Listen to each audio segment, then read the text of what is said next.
না না, সত্যি আমার এই এতদিন ধরে ভিডিও বানানো সব বেকার হয়ে গেল। আমি অনেক দিন আগেই ভিডিওতে বলেছিলাম যে আজকালকার দিনে মিস্ত্রিদেরকে একটু আপডেট হতে হবে, একটু সতর্ক থাকতে হবে। আগেকার দিনের মতো 4 ইঞ্চি 3 ইঞ্চি ঢালাই, কী ভাবছেন এগুলো কেন বলছি? আগেকার দিনের মতো 4 ইঞ্চি 3 ইঞ্চি ছাদ ঢালাই হয় না।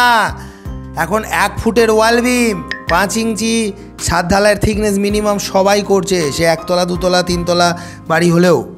বোঝাতে পারছি তো? এই জায়গায় দাঁড়িয়ে এত অ্যালার্জি কিসে? তার জন্যই তো আজকে এই ছবিটা, বিমটা বেঁকে গেছে চোখের সামনে দেখুন।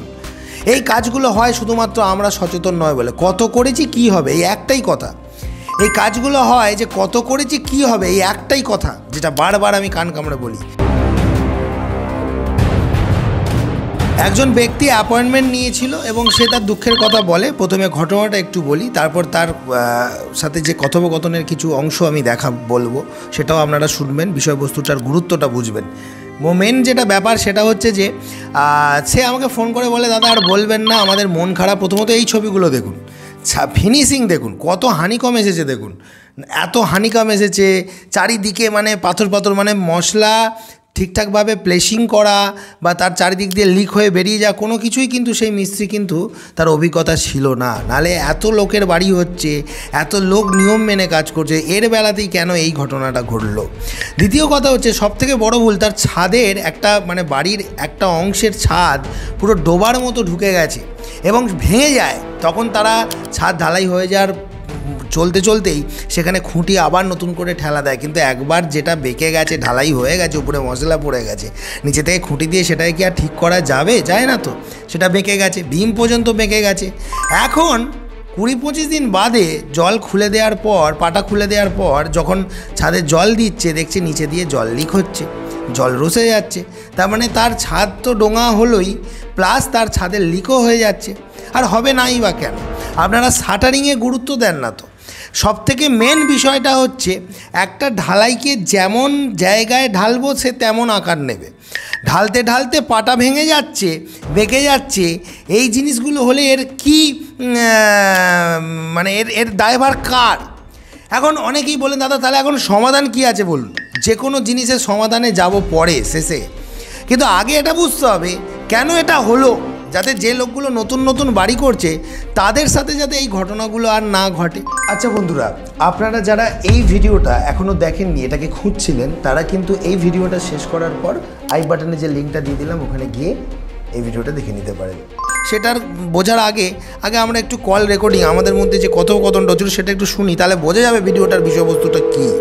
মানে আমাদের যে ঢালাইটা হচ্ছে, ঢালাইটা মিস্ত্রিকে বলা ছিল যে কাঠগুলো ভালো করে দেওয়ার জন্য, ঠিক আছে। এবার মিস্ত্রি মানে নরম পচা পচা শরীর কাঠ দিচ্ছে, সেটা আমি উপরে ঢালাইয়ের দিন কি হয়েছে, যখন মশলা ফেলেছে বিমটা ভেঙে গেছে, মানে যে ওয়াল বিমটা থাকে সেটা বেন্ড হয়ে গেছে, বাসটা ভেঙে গেছে বলে এবার ডাউন হয়ে গেছে। এবার যখন এখন শুকিয়েছে দেখছি পুরো বিমটা ডাউন হয়ে রয়েছে, উপরের চাতাল যেটা রয়েছে সেটা চোঁয়ার মতো হয়ে গেছে, মানে সেটাও বেন্ড হয়ে রয়েছে। টোটাল স্ল্যাবটাই একদম পুরো স্ল্যাবটাই। হ্যাঁ, এবার এটা পুরোটাই মিস্ত্রির জন্যই এই অবস্থা। আমি বারবার বলেছি, অথচ দেখো কাস্টমার বারবার তাকে বলেছিল যে এগুলো ঠিক করো, খুঁটিগুলো শক্ত হবে যাতে কোনোভাবেই এই ধরনের মিস্টেক না হয়ে যায়। সিলিং এ তোমার 6 ইঞ্চি 5 ইঞ্চি ঢালাই হতেই পারে, তো তার জন্য প্রিপারেশনটা তো মিস্ত্রিকে আগে থেকে নিতে হবে। ইভেন বাঁশ অনেক সময় লম্বা হয়ে গেলে আমরা বলি যে অনেকগুলো বাঁশ দিতে তোমার জয়েন্ট দিতে, সেটাও মনে করেনি না যে বাঁশ না না জয়েন্ট কিছু দেয়নি, মানে একটা বাসের সাথে আর একটা বাস জয়েন্ট দিয়েছে, মানে যদি হাইটটা বেড়েছে যেখানে, কিন্তু আলাদা করে বাস টু বাস জয়েন্ট দেয়নি। ওরকম তলায় ইট দিয়েছে, কিছু ইট দিয়ে আমাদের সমাধান যেটা আমি দেখতে পাচ্ছি, যেহেতু নিচের দিক থেকে বিম ছাঁটাছাঁটি করতে যেও না। আমি বলছি, এটা আমার দর্শকরাও শুনবে, নিচের দিক থেকে যে বিমটা দেখতে সমাধানটা তাকে কি দিচ্ছিলাম শুনে নিন, তারপর তোমার বিমটা দেখেছে মানে তো সে তো রড নিয়ে দেখেছে। তুমি ছাঁটাছাঁটি করে মেকআপ করতে গেলে তো সেখানে দেখা যাবে রড বেরিয়ে যেতে পারে, কভার কমে যেতে পারে, বুঝতে পারছো? Is that clear? ও হ্যাঁ হ্যাঁ, আমি ভেবেছি হয়তো মানে মালের চাপে বেঁকে গেছে, রড দেখেনি, রডও বেঁকে গেছে বলছি যখন, তাহলে সেই রিস্কটা তো এখন নেওয়া যায় না। এখন ধরো না, বুঝতে পারছি না। হ্যাঁ হ্যাঁ, এক্স্যাক্টলি। এটা তো কোনো এক্সরে মেশিনে দেখতে পাচ্ছি না যে লোহাটা কোথায়। হ্যাঁ হ্যাঁ হ্যাঁ, এক্স্যাক্টলি। আমি ওই ছাটার একটা ইঞ্জিনিয়ারিং রিক্সা নিতে পারি। এবার তুমি বলো যে দুটো জিনিস ভালো করে, যেহেতু ছাদটা বেঁকেছে তাহলে উপরের দিকে একটা ডাউন হয়ে ওখানে জল জমতে পারে, তো সেটাকে মেকআপ করার জন্য আমি বলতে পারি যে ছাদের 1/2 ইঞ্চি লেয়ার কাটিং করে তুলে দিয়ে ওই জায়গাটায় আবার ইউআরপি 300 লিটার ঘোলা দিয়ে তুমি 1/2 ইঞ্চি পাথর দিয়ে 2 ইঞ্চি ঢালাই করে লেভেলটা উপরটা ঠিক করতে পারো। আর নিচটা যেহেতু আর ঠিক করা যাচ্ছে না, সেহেতু ফল সিলিং করে গেট আপটা আনার জন্য ওই বিচ্ছিরি দেখতে লাগছে বিমটা ফল সিলিং করে বিমটাকে বা সিলিংটাকে তুমি কভার আপ করতে পারো। হ্যাঁ, তো এখানে আর রেকর্ডিংটাকে আমি আর শোনালে হয়তো ভিডিওটা অনেক লম্বা হয়ে যাবে। তো তাকে আমি কি সমাধান দিলাম, মানে ওই কাস্টমারটা ভয় খেয়ে গেলে এর উপায় কি? তো প্রথমত উপর থেকে জল রসছে মানে উপরটাকে আমাকে কভার আপ করতে হবে, অর্থাৎ আমি ভিজে যাচ্ছি, বৃষ্টি পড়ছে, আমাকে মাথায় ছাতা ধরতে হবে। তাহলে কি হবে, মাথায় ছাতা ধরলে যে হ্যাঁ আপনার মোটামুটি দেখা যাবে যে না বৃষ্টিটা আর পড়বে না। তাহলে এখন তাকে যে সমাধানটা দেওয়া হলো যে ছাদটা যেহেতু ডোঙার মতো বেঁকে গেছে, তাহলে ছাদটা লিক হচ্ছে, তাহলে ছাদের উপরে আমাকে যে ছাতাটা দিতে হবে, সেই ছাতাটা কি, সেটা আমাকে আবার কুঁচো পাথর দিয়ে ঢালাই দিতে হবে। এর ফলে দুটো জিনিস হবে, এক তো লিক হওয়া বন্ধ হবে, আর দ্বিতীয় কথা হচ্ছে ওই ডোঙার মতো গর্তটা ওই জায়গায় জল জমতে পারবে না, জলটা ওখানে ঢালটা উঁচু হয়ে যাবে, ওই জায়গাতে চারপাশ দিয়ে জলটা বেরিয়ে যাবে। তো এটা করার জন্য তাকে কি বলা হয়েছিল, যেমনটা আপনারা কল রেকর্ডিংয়ে শুনলেন যে প্রথমে ছাদটার 1/2 ইঞ্চি মতো ওই চারিদিক থেকে যতটা এরিয়া হয়েছে সেই এরিয়াটা বা পারলে সেই রুমটা টোটালটাই পুরো একটা ছাদের উপরের লেয়ারটা মানে 1/2 ইঞ্চি মতো চাদরের মতো চোখলা তুলে দাও ভেঙে। তারপর তার উপর আবার হচ্ছে ভালো করে ক্লিন করো, তারপর 1/2 ইঞ্চি পাথর, 3 ভাগ পাথর 2 ভাগ বালি আর 1 ভাগের একটু বেশি সিমেন্ট, এই রেশিওতে মশলা মেখে ভালো করে ঢালাই করে দাও। তবে ঢালাই করার আগে যেহেতু ওটা পুরনো কংক্রিট আর নতুন কংক্রিটের মধ্যে জয়েন্ট হচ্ছে, সেহেতু ওখানে দুটো কেমিক্যাল দেওয়া যেতে পারে, একটা হচ্ছে সিকা হাই বন্ড আর আদারওয়াইজ ইউআরপি 301, যেটা বন্ড কেমিক্যাল হিসাবেও কাজ করে ডক্টর ফিক্সিটের। আচ্ছা বন্ধুরা, আপনারা যারা এই ভিডিওটা এখনও দেখেননি, এটাকে খুঁজছিলেন, তারা কিন্তু এই ভিডিওটা শেষ করার পর আই বাটনে যে লিঙ্কটা দিয়ে দিলাম ওখানে গিয়ে এই ভিডিওটা দেখে নিতে পারেন। অত্যন্ত সহজ, 1 পার্ট কেমিক্যাল 1 পার্ট সিমেন্ট, 1 ভাগ chemical 1 mug chemical 1 mug cement গুলিয়ে ঘোলার মতো প্রথমে ওই কাটা সারফেসটার উপর লাগিয়ে তারপর নতুন মশলা দিয়ে ঢালাই করে উপরটা স্নান করে জলচাত করলে উপরটা ফিনিশিং হয়ে গেল। এবার অনেকেই বলে দাদা উপরটা তো নয় তুমি ঢালটা বুঝিয়ে দিলে, নিচেটা যে বেঁকে আছে দেখতে খারাপ লাগছে। আর সেই কথাটা আমাকে এই কাস্টমারও বলেছিল, কি করি বলুন তো, দেখতে বিচ্ছিরি লাগছে।